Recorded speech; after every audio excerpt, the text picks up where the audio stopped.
अस्सलामुअलैकुम फ्रेंड्स। आज की वीडियो में डिस्कस करते हैं लॉ ऑफ सप्लाई को। लेकिन उससे पहले कि लॉ ऑफ सप्लाई को स्टार्ट करें, सबसे पहले देखते हैं सप्लाई को कि सप्लाई क्या होती है।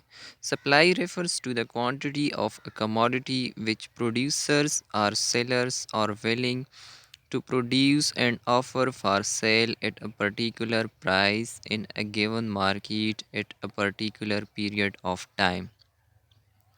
जब कोई भी प्रोड्यूसर या सेलर एक कमोडिटी को बनाने और उसको मार्केट के अंदर सेल करने के लिए विलिंग हो, एक पर्टिकुलर टाइम पीरियड में, जिस प्राइस मतलब हर टाइम पीरियड में एक पर्टिकुलर प्राइस जो है वो एग्जिस्ट करती है मार्केट में। तो जो प्राइस होती है मार्केट में, उसी प्राइस के ऊपर जब एक कमोडिटी प्रोड्यूस करने और उसको ऑफ़र करने के लिए मार्केट में जब एक प्रोड्यूसर विलिंग हो, तो इसे हम क्या कहते हैं? सप्लाई कहते हैं। सप्लाई का मतलब है कि मार्केट में जो प्राइस एग्जिस्ट कर रही है, उस प्राइस पर जब प्रोड्यूसर एक चीज़ बनाने और उसको मार्केट के अंदर सेल करने के लिए विलिंग हो, तो ये हमारे पास क्या होती है? सप्लाई होती है। अब हम देखते हैं कि लॉ ऑफ सप्लाई क्या होती है। Law of supply state that other things remaining the same, the quantity of any commodity that firm will produce and offer for sale rises with rise in price and fall with fall in price. Law of supply basically price और quantity supply के दरमियान relation बताती है। और ये law of supply जो है positive relation बताती है। जैसे लॉ ऑफ डिमांड में प्राइस और क्वांटिटी डिमांड के अंदर नेगेटिव रिलेशन होता था, यहाँ पे लॉ ऑफ सप्लाई में प्राइस और क्वांटिटी सप्लाई में पॉजिटिव रिलेशन होता है। मतलब ये है कि जब हम बाकी चीज़ों को, अदर थिंग्स को हम सेम ले लेते हैं, हम अज्यूम करते हैं कि बाकी चीज़ें, बाकी वेरिएबल्स वो चेंज नहीं हो रहे, तो प्राइस और क्वांटिटी सप्लाई में पॉजिटिव रिलेशन होगा। अगर प्राइस इंक्रीज़ होती है तो इससे सप्लाई इंक्रीज़ होगी। मतलब जब एक चीज़ के प्राइस इंक्रीज़ होती है, वो महंगी हो जाती है, तो प्रोड्यूसर उसकी सप्लाई जो है बढ़ा देते हैं, क्योंकि उन्हें फिर प्रॉफिट ज़्यादा हो रहा है, उनकी चीज़ें ज़्यादा बिक रही होती है, तो वो उसकी सप्लाई जो है इंक्रीज़ कर देती है, क्योंकि प्राइसेस इंक्रीज़ हो गए, अब उसे बेनिफिट ज़्यादा हो रहे हैं। जब बेनिफिट ज़्यादा हो रहे हैं तो वो ज़ाहिर सी बात है उस अपनी सप्लाई को इंक्रीज़ करेगा। तो इसका मतलब है कि प्राइस का सप्लाई के साथ पॉजिटिव रिलेशन होता है।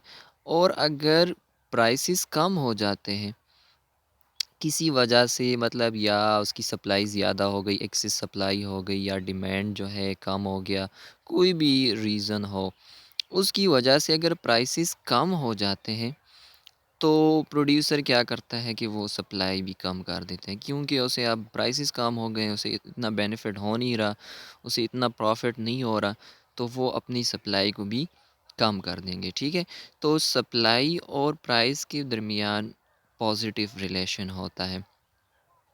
Higher the prices higher will be the quantity supply. जैसे मैंने आपको बता दिया कि अगर प्राइसेस हाई होंगे, प्राइसेस ज़्यादा होंगे, तो क्वांटिटी सप्लाइड, जो एक कमोडिटी है, जो भी चीज़ है, उसकी सप्लाई भी इंक्रीज़ हो जाएगी, ज़्यादा हो जाएगी। And lower the price smaller will be quantity supplied. अगर प्राइस कम हो जाती है तो फिर सप्लाई भी क्या होगी? कम होगी। ठीक है, अब यहाँ पे हमने एक बात की कि other things remaining the same.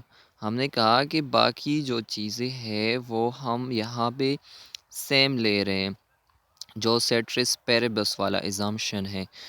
इसका मतलब है कि हम यहाँ पर सिर्फ प्राइस और क्वांटिटी सप्लाई का रिलेशन देख रहे हैं। बाकी जितनी भी चीज़ें हैं जिससे हमारा ये रिलेशन इफ़ेक्ट होता है, उसको हम यहाँ पर कांस्टेंट सेम अज्यूम कर रहे हैं। हम अज्यूम कर रहे हैं कि ये चीज़ें चेंज नहीं हो रही। फॉर एग्ज़ाम्पल, हमारे पास टेक्नोलॉजी है, तो टेक्नोलॉजी ज़्यादा होने से हमारी प्रोडक्शन इंक्रीज़ हो जाती है। मतलब अगर हम पहले लेबर से कोई काम ले रहे थे तो उसके लिए लेबर 1 दिन लगाते हैं फॉर एग्ज़ाम्पल कोई चीज़ बनाने के लिए। अगर उसकी कोई मशीन आ गई है, कोई मतलब इस तरह टेक्नोलॉजी इम्प्रूव हुई है और उसके लिए कोई एक मशीन बन गई है, तो अब मशीन के ज़रिए हम वो 1 दिन वाला काम 1 घंटे में कर लेते हैं या 2 घंटे में कर लेते हैं। तो फिर 1 दिन में कितनी ज़्यादा प्रोडक्शन होगी, ठीक है? तो टेक्नोलॉजी की वजह से भी हमारी सप्लाई इंक्रीज़ हो सकती है। लेकिन टेक्नोलॉजी को यहाँ पर हम क्या कर रहे हैं, सेम ले रहे हैं कि टेक्नोलॉजी जैसी है बस वैसी ही है, वो चेंज नहीं हो रही, ठीक है?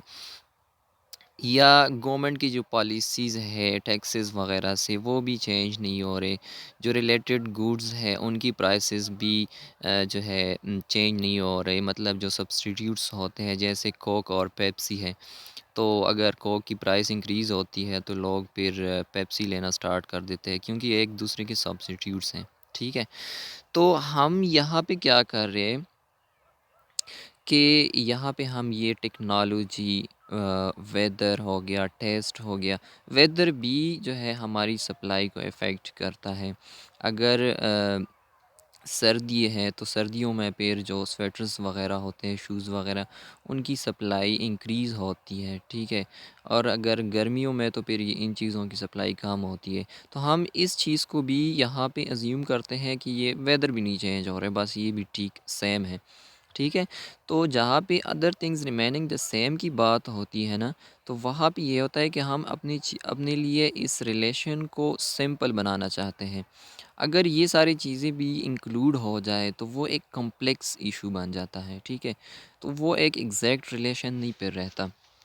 हम यहाँ पर सिर्फ सप्लाई और प्राइस के दरमियान रिलेशन देख रहे हैं। लॉ ऑफ सप्लाई की बात कर रहे हैं तो लॉ ऑफ सप्लाई में सिर्फ प्राइस और सप्लाई की जो है हम रिलेशन देखते हैं। बाकी चीज़ों को हम अज्यूम करते हैं कि वो चेंज नहीं हो रहे, वो सेम है, ठीक है? अब हम जो लॉ ऑफ सप्लाई है ना, इसकी ग्राफिकली भी इनका रिलेशन देखते हैं। तो टेबल में सबसे पहले देखिए प्राइस ऑफ राइस है। राइस की जो प्राइस है ना वो पहले 10 है, फिर 11, 12, 13 और इस तरह 16 तक, वो मतलब इंक्रीज़ हो रहा है। प्राइस क्या हो रही है? इंक्रीज़ हो रही है। दूसरी साइड पे राइट साइड पे क्वांटिटी सप्लाइड है 5 केजी, 6 केजी, 7 केजी, ठीक है?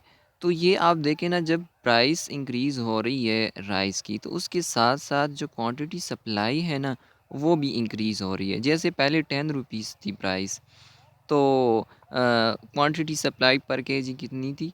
5। और जब 11 हो गई है प्राइस तो फिर कितनी है? 6 है। 12 हो गई है तो 7, ठीक है? तो इस तरह जब प्राइस इंक्रीज़ हो रही है तो क्वांटिटी सप्लाइड भी इंक्रीज़ हो रही है, ठीक है?